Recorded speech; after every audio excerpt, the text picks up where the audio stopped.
गाड्या बाहेर काढायला ना सगळ्यांनी, सगळं बाहेर काढायला पूर्ण गाड्या सहकार्यच करायला. चर्चेचा मार्ग मोकळा ठेवला आणि आमच्या जवळपास 60-70 हजार गाड्या आधी त्यांनी तिकडे ग्राउंडवर नेऊन लावल्या. मोकळा आहे. चला आता मला आराम करू द्या. धन्यवाद. आराम करू द्या. मोकळा आहे मार्ग, मोकळा. उपोषण कसं सुरू झालं. आमरण उपोषण, बेमुदत आमरण उपोषण कडक सुरू झालं. काही खाणार नाही, पिणार नाही, काय नाही. बसला. चलो धन्यवाद. आपण दुपारी बोलू. उदारीच्या वर्धापन दिनाच्या निमित्तानं खूप त्यांना शुभेच्छा देतो. खूप शुभेच्छा त्यांना वर्धापन दिनाच्या.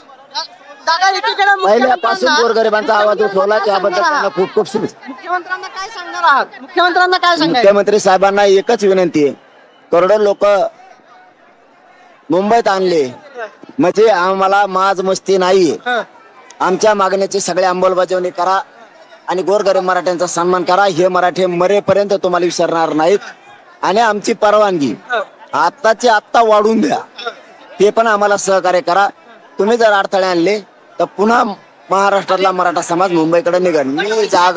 मी जागा सोडणार नाही.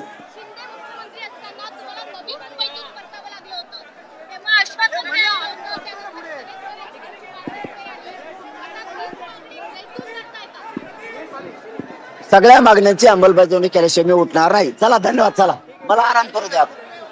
मुख्यमंत्र्यांना काय आवाहन